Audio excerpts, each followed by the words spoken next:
Hoy una nueva oportunidad. El ayer es pasado, el mañana es futuro y todo lo que tengo hoy es un día más para conocerte un poco más. Dios les bendiga. Bienvenido a nuestro programa La Entrevista de la Semana. Este es un programa que todas las semanas está entrevistando a diferentes líderes a nivel del país y del extranjero. Y hoy tenemos nuevamente una invitada muy especial. Quiero dejarle con ustedes a la hermana Sara Osa Garrido, quien está con nosotros. Dios te bendiga, hermana Sara. Amén. Gracias. Para mí es un honor haber sido invitada a este hermoso programa de Misión de Capellanes Internacional, que es un trabajo maravilloso que Dios les ha puesto en el corazón para poder alcanzar a muchas almas.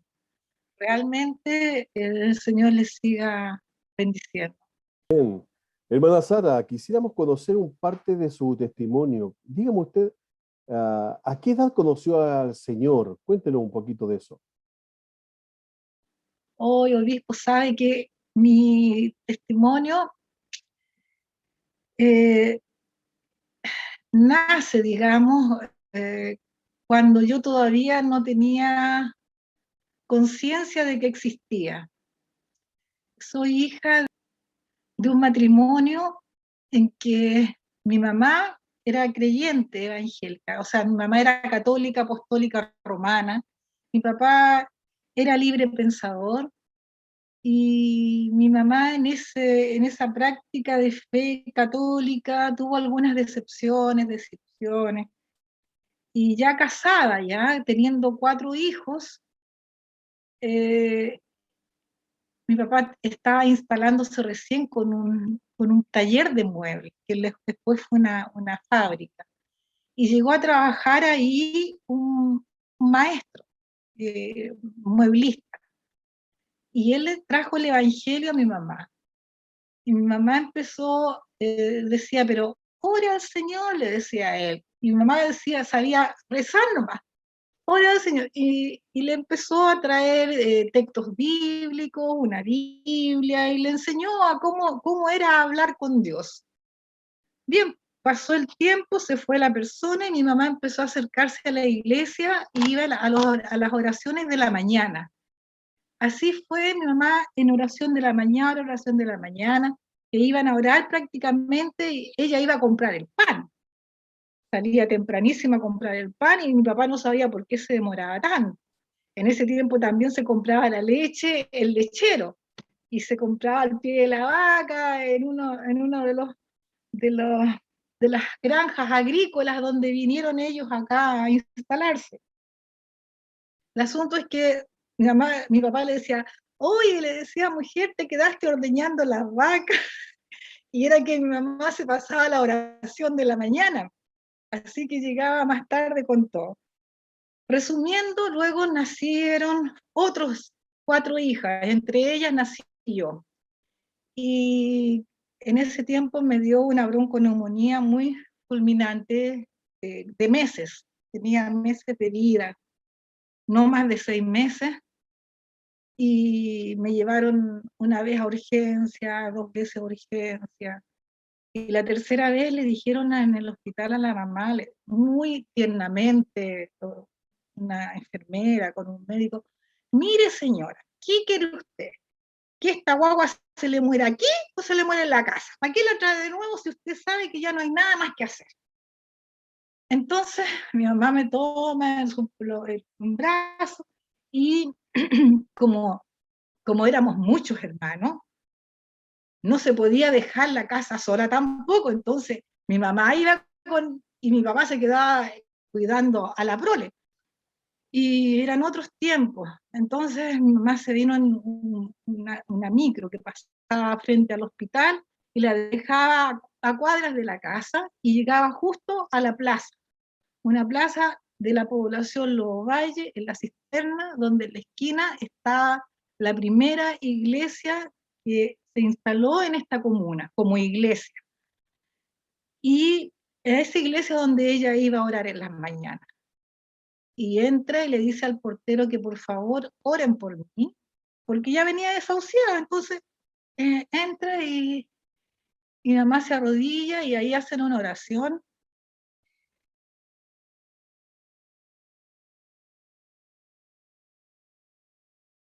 Y Dios ahí me devuelve la vida. Entonces, ¿qué ocurre? Que llegué a la casa y al poco tiempo me puse a llorar y a pedir de mamar y dormí toda la noche. Mi mamá dormía con un ojo, no sabía si iba a amanecer o no. Eso, ¿qué ocurre? Que mi mamá desde entonces nos enviaba a la iglesia, nos crió en la doctrina. Mi mamá era muy lectora de la Sagrada Escritura. Mi mamá no era de iglesia, no iba mucho porque no tenía mucho permiso para ir tampoco.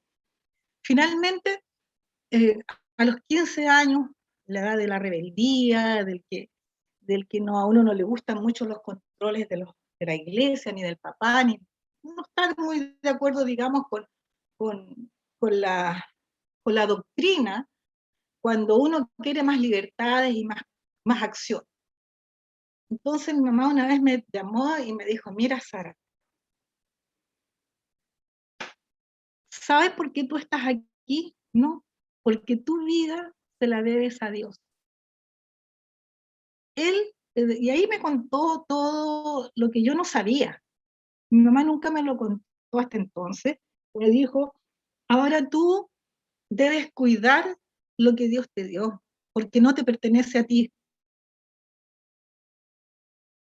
Y yo encomendé tu vida a Dios. Así es que tú sabrás lo que haces, tú sabrás si obedeces, tú sabrás si sigues los caminos que nosotros te hemos enseñado, pero tenlo presente. Cuando me dice eso, ya no pude mirar la vida con esa rebeldía innata de una persona natural, ¿comprende? Porque sobre mí había un temor y una responsabilidad tan grande de no defraudar, en primer lugar, a mis padres, o sea, en primer lugar, esa bendición eh, de haber tenido una vida que no la tenía, tal vez, y que esa vida no me pertenecía. Por primera vez me sentí que era deudora de algo, de alguien, y que esa deuda la tenía con Dios. Y eso hizo cambiar muchas de mis actitudes, de mis acciones.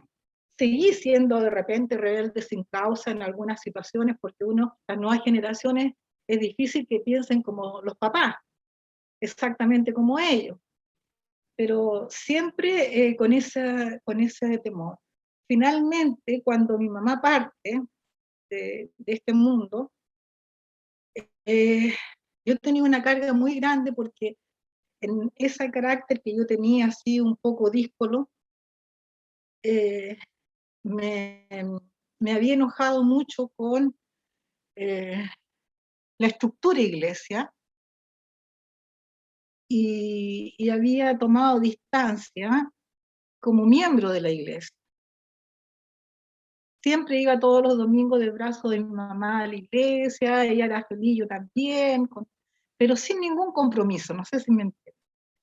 Y con ese sin ningún compromiso, yo me sentía que estaba bien, pero ocurría que llegaba a la hora de la reunión y empezaba la exhortación de la palabra y me daban unas ganas de llorar. Y yo no sabía por qué me daban ganas de llorar y veía que todos estaban felices diciendo amén, gloria a Dios, sí Señor. Y yo media tiesa, no sabía qué hacer y con ganas de puro llorar, nada más.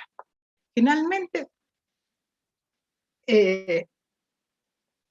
cuando mi madre parte, me vienen a visitar las hermanas Dorcas a la casa. Y esas hermanitas que yo decía, mire, siempre hablan de lo mismo. Como que no tienen otro tema de conversación. no sé, y así como menospreciando un poco muy simpática, muy amorosas, todo lo que se quieran, pero siempre con esa cosa, sí, buenos días, buenas tardes, las atendía yo por aquí y me despedía rapidito, me iba a hacer lo mío, y las dejaba con mi mamá.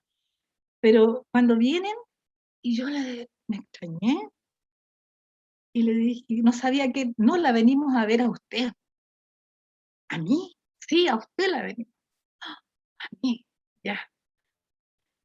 Una vez, dos veces, y luego viene una hermana que venía en misión de otra iglesia, y ahí yo experimenté el bautismo del Espíritu Santo, en una oración en la casa visitada por unas hermanas. Algo maravilloso. Yo sabía que era hija de Dios, lo había confesado, pero me faltaba, y yo soy pentecostal, entonces creo en la segunda gracia, que es el bautismo del Espíritu Santo, que es la pentecostalidad que definen ahora los teólogos pentecostales como Bernardo Campos. Es esa, algunos dicen simbiosis, pero es esa conexión que existe dentro de la congregación de los santos cuando glorifican el nombre de Dios, y Dios, por medio de su Espíritu Santo, se comunica y desciende sobre esos hijos e hijas de Dios que alaban y bendicen su nombre de distintas maneras, ya sea en medio de la oración, ya sea en medio de la alabanza, ya sea en medio de la comunión, es donde ocurre eso de la pentecostalidad, es donde el fuego del Espíritu Santo se hace presente en una forma eh, casi tangible. Sabemos de que no es tangible, pero para el quien lo siente, lo vive y lo recibe, es algo que está grabado a fuego, que no se borra de un día para otro, ni se va a borrar nunca, y que es algo que cada vez que el ser humano atraviesa por valles de sombra y de muerte que los hemos estado viendo durante esta pandemia, el Espíritu Santo nos guía, nos sostiene y no nos deja claudicar. Si no fuera por el poder del Espíritu Santo manifestado a nosotros, los pobres y seres humanos, en este tiempo, no sé qué sería de nosotros. Es algo maravilloso, y desde entonces puedo decir que no he podido renunciar al mandato del Señor, a lo que Él me haya mandado. A todo esto, yo ya era profesional, una profesional que había hecho una carrera bastante, ¿cómo decir? Mire, cuando yo egresé de periodismo y fui a dar mi examen de grado, lo único que yo quería era salir de la universidad, salir de ese colegio, porque me había costado, había habido muchos entretelones entre medio, eh, malos profesores, en un periodo bastante difícil. Entonces, tanto fue así que después que egresé a los 5 años volví a dar el examen de grado, porque como que ya no quería saber nada y ya estaba trabajando hacía 3 años, donde hice mi práctica profesional. Ahí mismo me llamaron a trabajar en una empresa grande, una de las más importantes empresas periodísticas de Chile. Entonces estaba bien conceptuada, los jefes que estaban en esa empresa habían sido profesores míos en la universidad. También tenía oferta en la televisión, también por un profesor que estaba trabajando, porque la verdad es que a mí me gustaba mucho el periodismo, entonces se notaba en los trabajos, todo lo que hacía.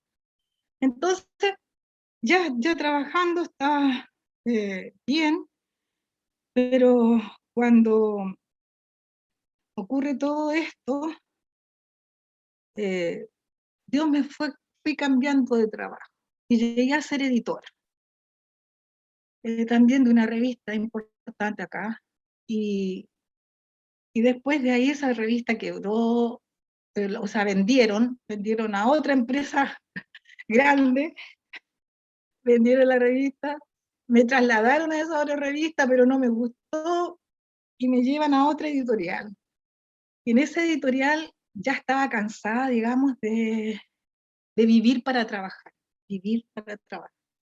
levantarse en la mañana y llegar hasta la noche, acostarse para dormir y para el otro día también. Los fines de semana, qué sé yo, también, porque llegué a ser la segunda editora y había que dar visto bueno en la imprenta, en todas partes. Entonces era angustioso y luego empiezan los celos profesionales, y tanto celo profesional me angustió tanto que una vez iba y Señor, dije yo, tú me diste este trabajo,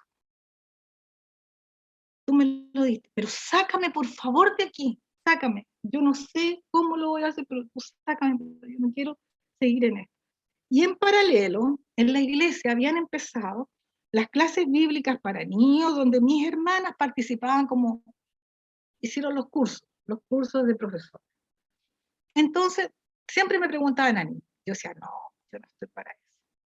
No, yo no, mire, pónganme a hablar con los adultos, con quien sea, pero con niños no puedo. Entonces, estaba en eso y ya no estaba mi papá ni nada. Y viene una de las jefas de ahí un día, tomando once con mi hermana en la casa, y me dice, hermana Sara, ¿con usted qué tal? Y me hace la invitación, y me dice, esta invitación es del parte de nuestro Señor Jesucristo. Empezaba un curso de niños, qué tremendo. Bueno, esa invitación no la podía rechazar porque venía de parte del Señor Jesucristo. Lo hice el curso, tuve que dar 3 veces el examen, obvio, porque me decía la hermana, muy bien como usted lo hace, pero acuérdese que le está hablando a los niños, hermana Sara, no puede salir con esas palabras, no, tenía que hacerlo de nuevo. Así me llegué al ministerio de los niños. Yo jamás pensé involucrarme con la docencia, nunca, dijo, porque había tenido mala experiencia en la parte docente, no quería. Pero Dios me trajo primero a ser profesor de clases bíblicas visualizadas en mi iglesia. Salíamos los días sábados a buscar niños a la calle, en las poblaciones del sur de Santiago, y se las puedo nombrar.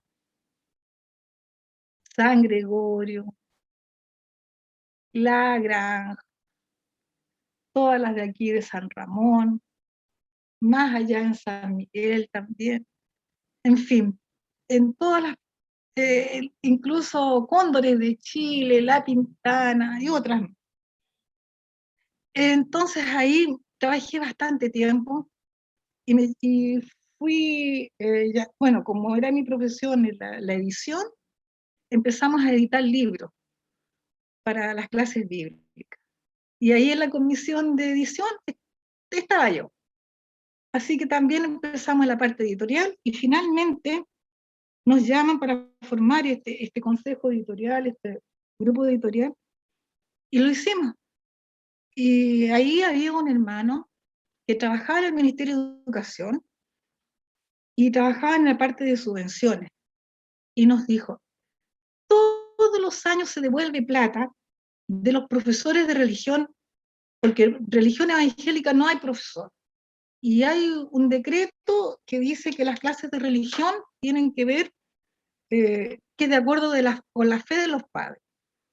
La cosa es que este hermano nos ilustró acerca del decreto 924 y lo llevamos a la iglesia, a los pastores, etcétera, etcétera.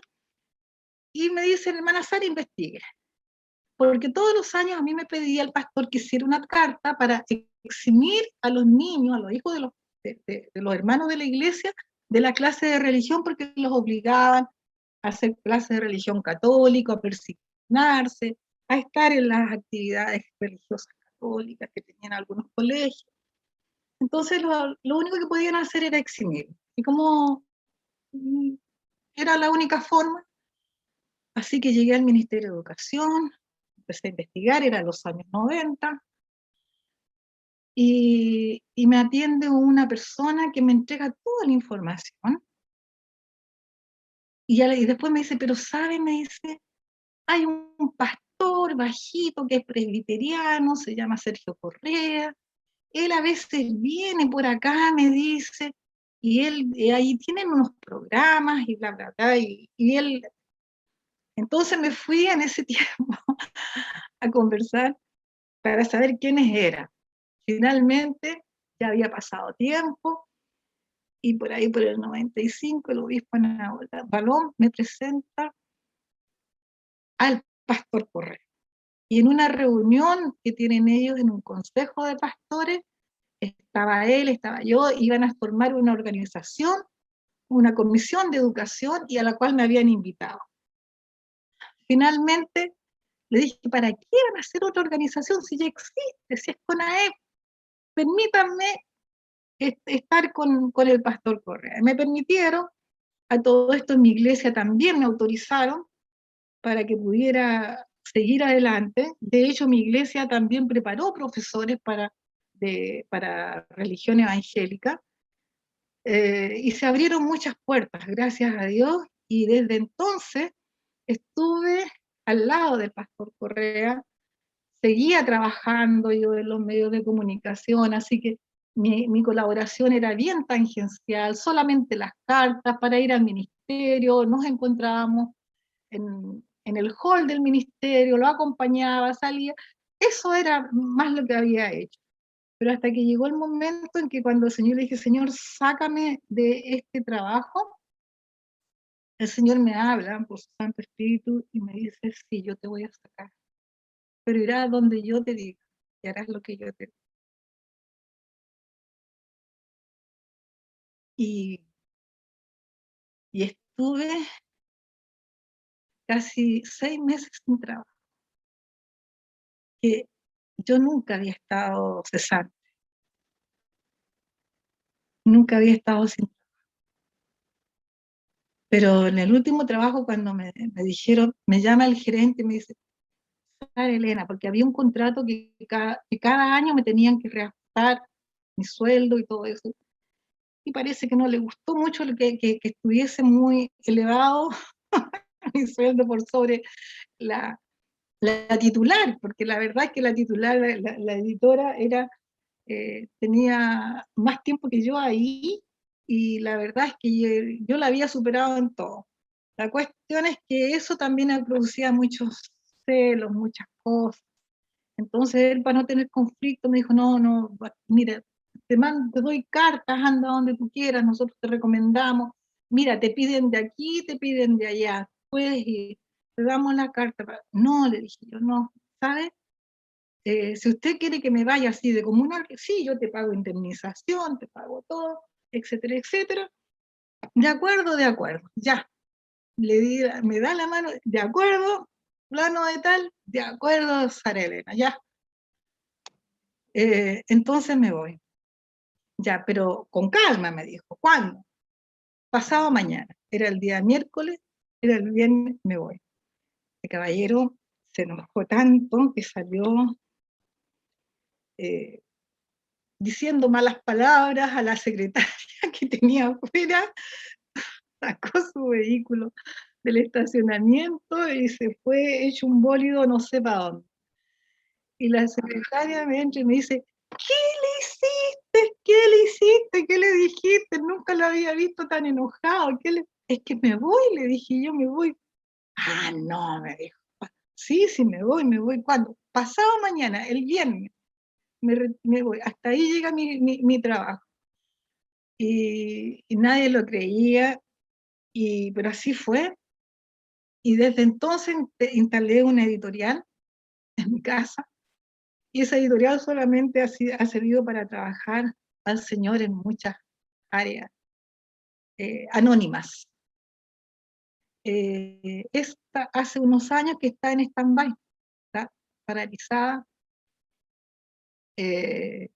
por falta de financiamiento.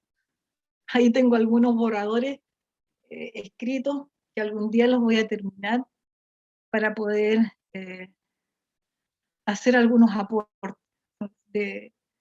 tanto en el área teológica como en el área cotidiana de la mujer cristiana. Eso lo tengo ahí en stand-by. Yo sé que ya me queda poco, pronto me iré a mis cuarteles de invierno. No Yo no me casé eso. por opción, soy soltera, no tengo hijos, sí tengo, no, ya perdí la cuenta, pero son más de 30 sobrinos, nietos, Mm. maravillosos todos. Ellos eh, ellos pueden presumir que nacieron con una fan, y esa fan soy yo. Dígame, Así hermana es que Sara, una consulta. Mire, ¿cómo ya encontramos el vínculo, cómo llega usted a la Comisión Nacional de Educación Evangélica? Pero ¿cómo llega usted a tener la posición que tiene hoy día? Cuéntenos un poquito en qué consiste su posición. solamente de servicio al Señor, nada más. La verdad es que la persona que pone corazón, alma y voluntad, digamos, en un ministerio, no necesita, eh, ¿cómo decir? No necesita luchar por un cargo, no necesita proponerse en un cargo. Al revés, muchas veces uno quisiera pasar inadvertida y no tener ninguna responsabilidad, pero las cosas Dios las lleva de tal manera que uno dice, bueno, si estoy aquí es por la voluntad de Dios y para que esto prospere, porque toda institución tiene crisis, porque está hecha por humanos, porque nosotros como seres humanos muchas veces echamos a perder los proyectos de Dios por nuestro ego, por nuestro yo, por el que yo quiero ser. Entonces, o por negligencia, por desidia, porque de repente quien tiene el deber no lo asume y también quedan cosas a la deriva. Así es que llego por la voluntad de Dios sin proponérmelo, sin querer, tal vez, y eso me ha hecho tomar esto con bastante humildad, solamente con el deseo de que el servicio al Señor lleve frutos y frutos abundantes, porque por sus frutos los conoceréis, así lo dijo el maestro. Entonces, si no hay fruto, entonces la cosa no se está trabajando para el Señor, se está trabajando para sí mismo. Y la verdad es que siempre le he pedido al Señor solo una cosa le pedí al Señor cuando me entregué a Él y Él hizo misericordia conmigo. Le dije, Señor, he escuchado tantas veces a líderes en la iglesia que dicen, mujeres y hombres, dicen, yo no quería estar aquí, no podía estar aquí, aquí solamente estoy solo, y con una cara así como agra que dice, solo por obedecer, porque en la obediencia está la ganancia, y con una cara así como triste, así. Y yo dije, Señor, yo que nunca diga eso, Señor, por favor, si tú me pones en donde me pongas, Señor, que lo haga con alegría, con gratitud, con esa gracia de lo alto, porque es para ti, Señor. Si bien es cierto, uno pasa muchos sinsabores, porque gente desagradecida y que aunque está recibiendo un beneficio de Dios por medio de los siervos, de las siervas de Dios que tiene ahí trabajando, aún así lo consideran poco, malo, eh, en fin, tantas cosas. Eso también merma, digamos, quita, digamos, la alegría a veces. Pero Sí. yo siempre le pedí al Señor, Señor, que todo lo que haga lo haga con alegría, con gratitud, porque es para ti, en ese servicio. Y que eso nunca se quite de mi corazón. Y sabe que Dios ha sido tan amoroso conmigo que hasta la fecha, incluso en mis trabajos materiales, todo lo que he hecho hasta ahora, que ha sido no poco, lo ha hecho en áreas donde mi alma se ha deleitado, porque ha sido cosas que me han nutrido, me han enriquecido, me han hecho crecer, me han hecho madurar, me han hecho ponerme en el lugar del otro, me han hecho caminar tramos, digamos, con las personas incluso no deseadas por los demás. Y eso me ha traído grandes riquezas y, y esas riquezas que uno va atesorando no son para guardárselas debajo del catre, ni en una cómoda, ni en un escritorio, son para compartir. Y Amén. creo que cada vez que uno en este mismo momento, sin proponerlo, estamos compartiendo de estas riquezas que el Señor nos entrega, usted en su ministerio, que no es fácil tampoco, seguramente ha tenido muchas dificultades, pero cuando uno tiene la convicción que quien va adelante, quien le ha llamado en este ministerio es el Señor, entonces no hay nada que a uno la pueda detener en el camino. Solamente cuando el Señor diga, hasta aquí, Zaragoza, amén, Señor. Y con la misma alegría que uno está, con la misma alegría, y es más, pastor, mi anhelo siempre ha sido discipular, profesoras, en todo lo que es la institucionalidad de CONAEP, porque nosotros pasamos, pero si el ministerio de Dios continuará, es de Él, no son de las personas.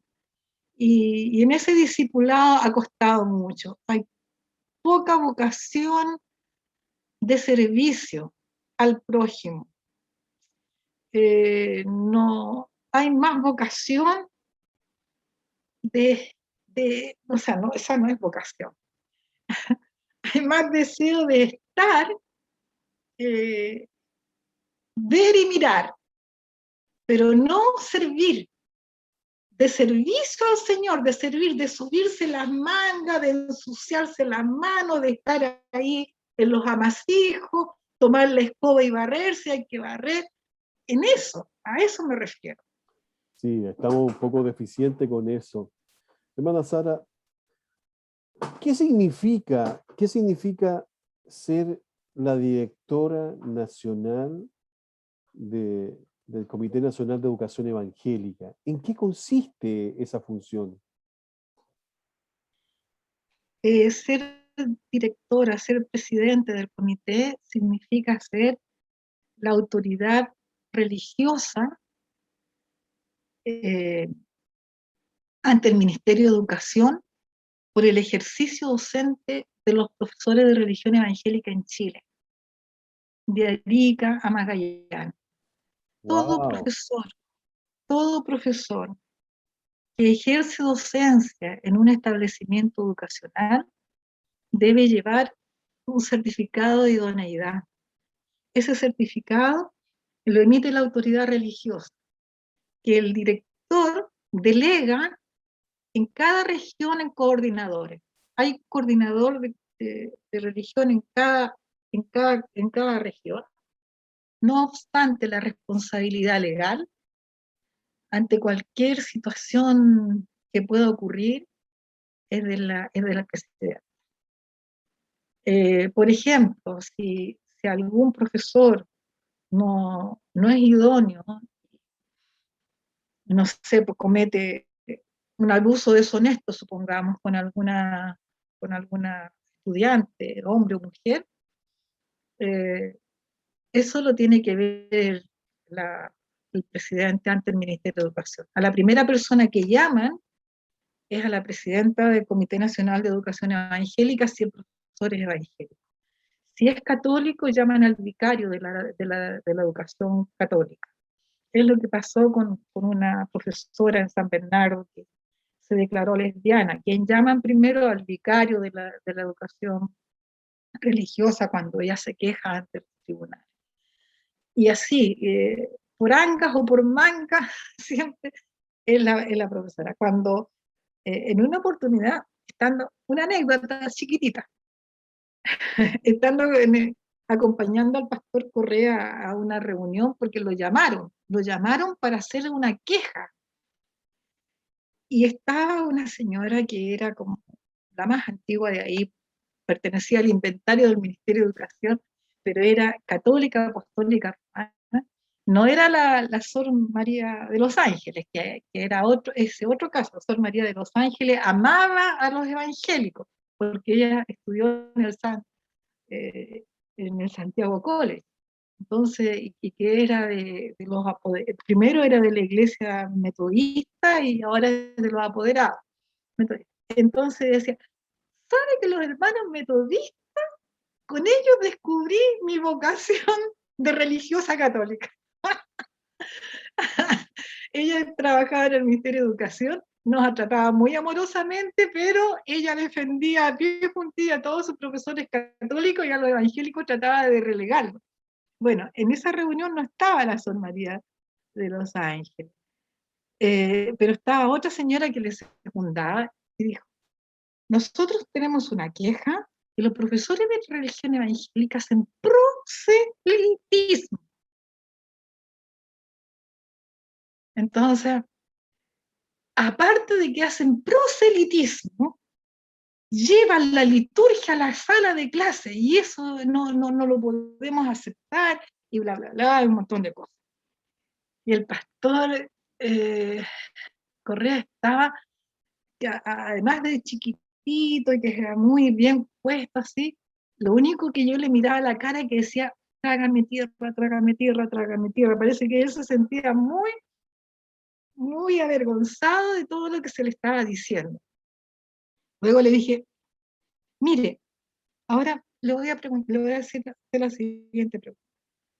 Ustedes, los profesores de religión católica, preparan para la primera comunión en el primer y segundo ciclo, ¿verdad? Bueno, es que dentro de la... Ya, al final era así.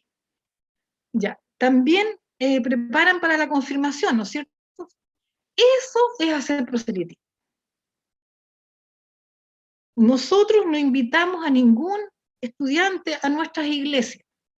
Simplemente se le lleva a la sala de clase el evangelio de nuestro Señor Jesucristo, que es transversal a todos, a los católicos, evangélicos, y es uno solo y para toda la humanidad. Nadie está haciendo proselitismo ahí, aunque yo sé lo que es el proselitismo, pero comparando con lo de ellos. En segundo lugar, yo fui estudiante también, y cuando yo llegaba a la sala de clase y estaba la profesora católica, nos hacía persignar a todos, ¿se acuerdan? Y todavía lo hacen, sí. ¿Y qué pasaba con los niños que no se persignaban? Como yo. Nos mandaban afuera de la sala de clase, al patio, ¿verdad? Sí. Ya. ¿Sabe usted qué significan las glorias a Dios? Se quedó así como, bueno, es lo que hacen en las iglesias. Sí, lo mismo que hacen en las iglesias de persignarse. Pero mire, y yo me paro y digo, mire, gloria a Dios, gloria, gloria. Esto significa lo mismo que ustedes cuando se persignan, dicen al Padre, al Hijo y al Espíritu Santo. Entonces, cuando ustedes se persignan en el nombre del Padre, de la Trinidad de Dios, nosotros cuando levantamos los brazos al cielo y glorificamos a Dios, lo hacemos a la Trinidad de Dios, Padre, Hijo y Espíritu Santo. Por lo tanto, yo no sé qué aberración ve, porque si usted dice que es una aberración, nuestras glorias a Dios, permítame decir lo que yo también podría decir que son el persigno. Hubo un silencio que ahí yo dije, trágame tierra, porque yo no decía, y ahí el pastor, cuando miro al pastor, el pastor está muy bien sentado, feliz, sonriente, y yo estaba escondida porque dije, aquí nos van a echar y no nos van a querer ver nunca más en la vida. pero no fue así, gracias a Dios, y con eso se terminó el dicho que había en el ministerio en ese tiempo: no, es que los profesores de religión evangélica van a hacer puro proselitismo, llevan la iglesia a las salas de clase y todo eso. Quiero decir, por último, obispo, que un profesor puede tener magíster en educación, doctorado en educación, tener todos los títulos de profesores, pero si no tiene un testimonio de práctica de fe en una iglesia donde un pastor con una carta pastoral certifique que esa persona es miembro activo de la iglesia y que es conocedor de las Sagradas Escrituras para la enseñanza y que practica la fe, esa persona nunca va a tener el certificado de idoneidad para ir a un colegio. No porque se diga ser cristiano, para ser profesor se debe practicar la fe. Porque si no seríamos, como un dicho, que no lo voy a decir, padre gatica que predica y no practica, una cosa así. Entonces, esa es la misión, o sea, la misión de CONAED es certificar a todo profesor cristiano evangélico que practica la fe y que tiene el llamado del Señor a este ministerio, porque es un ministerio. No es un trabajo común que hoy día lo tomo y mañana lo dejo. Es por un llamado del Señor a este ministerio. Eso es fundamental. He hablado mucho. Bueno, está bien. Entretenido, yo la he dejado nomás, pero quiero hacerle una pregunta. Sí. Quiero que hablemos un poquito en relación a la ley. Tenemos artículos, tenemos ley, hasta el momento, ¿no? ¿Qué pasa con los estudiantes o profesores de religión evangélica? ¿Qué pasa con los evangélicos al interior de las escuelas y liceos municipales? ¿Qué pasa en relación a la ley? ¿Qué nos dice? ¿Nos amparará la ley para que nuestros hijos, si quieren optar por estudiar clases de religión evangélica, lo puedan hacer libremente? ¿Qué pasa con los nuevos cambios que ha habido en esta nueva era tan humanista, que las leyes han ido evolucionando? Cuéntenos un poquito en relación a eso. ¿Qué hacemos nosotros los evangélicos con nuestros hijos en escuelas? Obispo, sabe que los evangélicos estamos en una deuda. ¿Se acuerda que con los profesores se hablaba muchos años de la deuda histórica en el traspaso a los municipios y todo eso? Bueno, quienes tenemos una deuda histórica en esta área son los papás y las mamás cristianas evangélicas. Son los pastores, los obispos que no han instruido a sus congregaciones a que digan al momento de matricular a sus hijos, pida religión evangélica. Pocos conocen el decreto 924 del año 83, publicada en el Diario Oficial en el 84, donde dice que todos los establecimientos educacionales del país, todos, deberán ofrecer 2 horas de religión.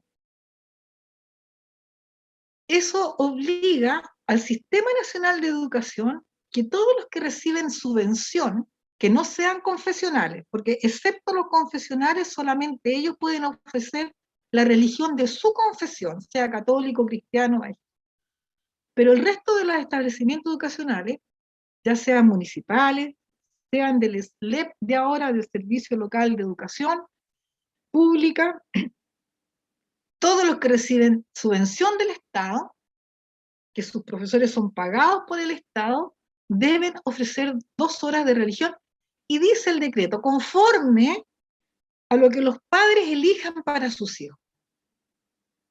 ¿Me comprende? Ahora, si en un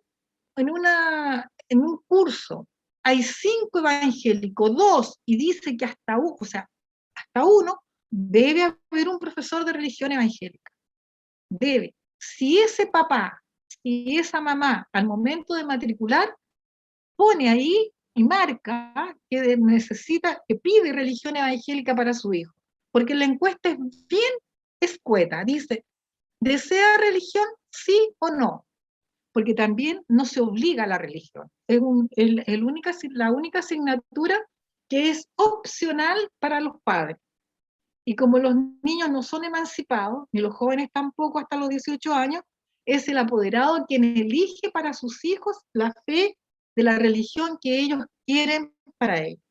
Entonces, son los papás los que no hacen valer el derecho.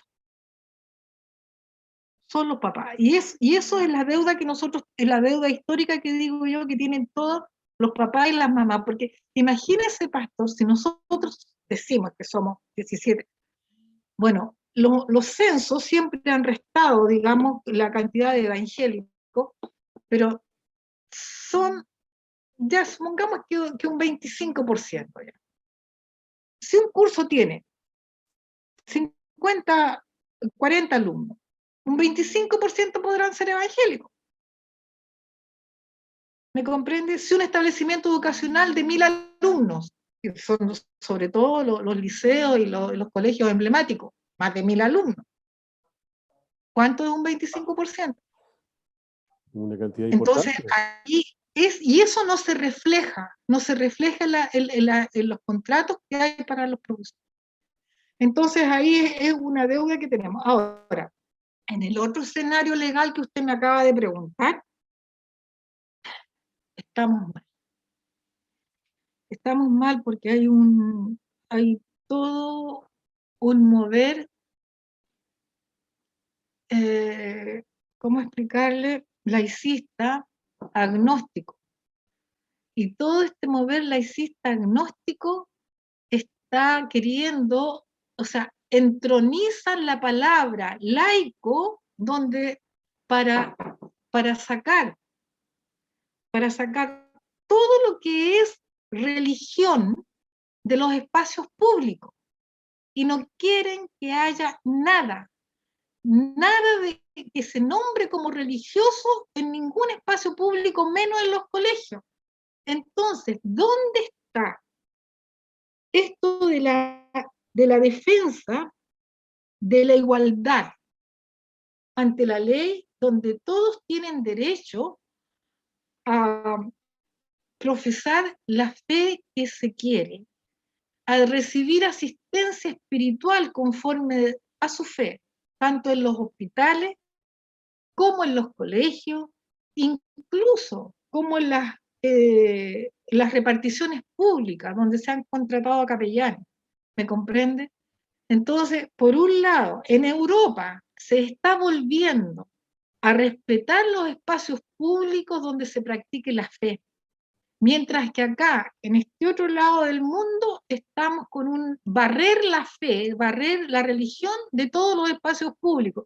Y nosotros, que somos la minoría mayoritaria del país, de todas las minorías que existen en Chile, étnicas, sexuales, políticas, etcétera, los cristianos evangélicos somos de todas las minorías, la mayoritaria. Y sucede que van un puñado, perdón la forma despectiva que lo estoy diciendo, que de repente me enojo, de personas a gritar frente al Ministerio de Educación para que tengan la igualdad y que se cambie el lenguaje, el vocabulario y que se enseñe muchas cosas que a nosotros no nos conviene. No quiero ahondar en eso. Y se les escucha, y se les da tribuna, se les entrevista en radio, televisión, en todas partes. Y nosotros que decimos somos cristianos evangélicos tenemos que decirlo así calladito en el espacio público porque alguien se puede enojar o alguien se puede incomodar. Entonces, esa contradicción de nosotros los cristianos evangélicos, que no hemos tenido la interés de parar en estos espacios públicos y decir, ¿qué te incomoda a ti que yo sea cristiana o que estos estudiantes quieran recibir religión evangélica? Yo, mamá, No he tenido la interés de decirle a la jefa de UTP o a la directora o a la profesora jefa, señorita, ¿qué le molesta a usted que yo quiera religión evangélica para mi hijo? Pero vaya a decirle a una persona de color negro, inmediatamente vienen todos los derechos humanos a defenderlo, o a una niña gorda, o a un niño feo, no sé, muchas cosas, muchos epítetos, pero que dicen, no, aquí este colegio es laico y los evangélicos ni los católicos aquí no entran. Y nosotros nos quedamos callados. Sí, Entonces ahí nosotros estamos fallando en eso, pero las leyes se están agudizando. De hecho, los directores de los SLEP, en su mayoría son, mire, eso de la alta repartición pública, del alto, no, se me olvidó el nombre, por concurso público, de la alta dirección pública, se llegue a esos cargos. Y fíjese que de la alta dirección pública, la mayoría de ellos son librepensadores o agnósticos y no quieren saber nada de religión. Y este año, amado obispo, tenemos más cercano al 20% de profesores de religión sin hacer religión. 20%, porque ellos decidieron de que los SLEP, Servicio Local de Educación Pública, este año, por la pandemia y porque iban a priorizar otras cosas, no se hacía religión. Estoy hablando a nivel país. Es demasiado. Ahora estamos precisamente organizando todos los antecedentes que tenemos de regiones de Santiago para hacer un solo documento con el que vamos a ir. No le voy a decir dónde vamos a ir porque no hay que cantar antes. Vamos a ir a las autoridades, en las distintas instancias para que resuelvan esta situación de ilegalidad, de abuso de poder y de atropello a un estamento del profesorado que no lo merece, porque es una humillación. yo creo que de alguna u otra forma tenemos que invitar a quienes nos ven por radio y televisión online a hacer un análisis que usted mencionaba al principio de esta última parte, en donde claramente nosotros como iglesia evangélica y los líderes religiosos evangélicos, pastores, obispos y todos que lideran un ministerio, a detener un poquito y analizar la responsabilidad que hemos tenido aquí en esto. Primero, probablemente no tengamos información de la ley, ni los artículos, ni cosas por el estilo, pero también es responsabilidad nuestra informarnos. No hemos enseñado a nuestras iglesias, a la feligresía, de las leyes que nos apoyan como evangélicos y como le apoyan a ellos como padres, para sacar nuestra voz y tener una posición frente a la educación de religión evangélica. Creo que claramente ahí tenemos una responsabilidad muy, muy grande, porque de verdad, yo que estoy en la red y escucho predicaciones y me preparo, busco información, nadie ha predicado o enseñado sobre esto. ¿Qué podría usted decirnos más al respecto? ¿Aún estamos a tiempo de poder sacar la voz? ¿Aún estamos a tiempo de exigir en las escuelas básicas y medias la religión evangélica? ¿Podemos hacerlo todavía? Sí, obispo, porque cada vez que hay una nueva ley o cuando se pronuncia la autoridad máxima del país, dice, bueno, se promulgó tal y cual ley, etcétera, etcétera. La misma ley de, de organizaciones religiosas donde se da la legalidad de derecho público, la mal llamada ley de culto, de igualdad de culto, esa ley, bien claro dijeron las autoridades, está la ley, pero depende de ustedes hacerla real en la práctica. son ustedes los que se deben organizar para usar y canalizar su fuerza para obtener los beneficios y los derechos. Porque los derechos están, pero si no los ejercen, no están. Es una letra muerta. Precisamente, nunca es tarde para que el ciudadano, la ciudadana, se empodere de su derecho y diga, sí, yo como cristiana evangélica tengo derecho a que mi hija, mi hijo, sea atendido conforme a su fe. Y sabe obispo, bueno, su esposa lo debe saber muy bien, que una profesora, un profesor de religión evangélica en un establecimiento educacional es una autoridad puesta por Dios. Usted no sabe la cantidad de adolescentes que Dios ha librado del suicidio por la acción de un profesor de religión, que vio en esos ojos de ese niño una falta de vida, de visión, de decepción, que lo ha tomado y le ha dicho, contigo quiero hablar al término de la clase. Y lo ha llevado y lo ha aconsejado y lo ha hecho desistir porque ahí le ha confesado su tragedia. ¿Cuántas niñas abusadas en su casa han sido libradas de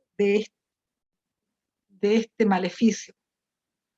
Han sido puestas en un lugar seguro. ¿Cuántas profesoras que tienen un caos en su vida matrimonial han podido restaurarse gracias al consejo oportuno? ¿Cuántos colegios han mejorado las conductas, las relaciones dentro de ese colegio? Ha bajado el bullying, la violencia, han bajado digamos, la delincuencia infantil, porque esa es la palabra. Ha bajado la delincuencia infantil gracias a este varón, gracias a esta varona de Dios, que Dios ha enviado a ese lugar como una atalaya para cuidar de los más pequeñitos. Cuando Jesús le dice a Pedro, Pedro, ¿me amas? Señor, tú sabes que te amo. Por una vez, por dos veces. Las dos primeras veces, ¿qué es lo que le dice? Apacienta mis corderitos. O sea, que de todo el rebaño a los más pequeñitos. Por segunda vez, apacienta mis. Señor, tú sabes todas las cosas, le dice finalmente. Entonces, esa es la labor del profesor, apacentar a los corderitos, a las corderitas que están en esta sociedad, Amén. en matrimonios disfuncionales, en situaciones caóticas, y están ahí como un orientador. Yo motivo a todos los pastores, pastoras que puedan escuchar, a que hagan un llamado a la juventud, que dicen, ¿qué voy a estudiar? ¿Qué voy a hacer? Sabe que toda cristiana, todo cristiano, es un evangelizador. ¿Y qué es ser un evangelizador? Maestro. Amén. El maestro divino está llamando. Amén. Amén. Hermana Sara, ha sido una bendición poder estar conversando en esta entrevista. Este es un programa organizado por la Comisión de Capellanes Internacionales de Chile y estamos en el programa La Entrevista de la Semana. Y hoy estamos entrevistando a la presidenta nacional del Comité Nacional de Educación Evangélica. Hermana Sara, envíenle un saludo a todos los pastores, obispos, capellanes que nos están viendo a través de radio y televisión online en este momento. Con todo cariño, un saludo a cada capellán. También hay hermanas que se han preparado en capellanía, también a mis hermanas capellanas. Es un ministerio maravilloso, donde muchos no quisieran estar, Dios le ha puesto tal amor en sus corazones que han podido llegar a todos esos lugares más necesitados. Y con tanto amor y cariño que da este Maestro Divino, que es el que les ha llamado a este ministerio. El Señor les guarde, les bendiga, les renueve su fuerza cada día a este ministerio Misión Capellanes Internacionales. Maravilloso, que el Señor les siga prosperando en este quehacer tan maravilloso. Amén. Hermana Sara, muchas gracias por aceptar nuestra invitación, estar en nuestro programa, la entrevista de la semana. Y a todos quienes nos visitan, muchas gracias por estar presentes en este programa de hoy. Y nos encontramos la próxima semana con un nuevo entrevistado. Que Dios les bendiga. Bendiciones. Muchas gracias.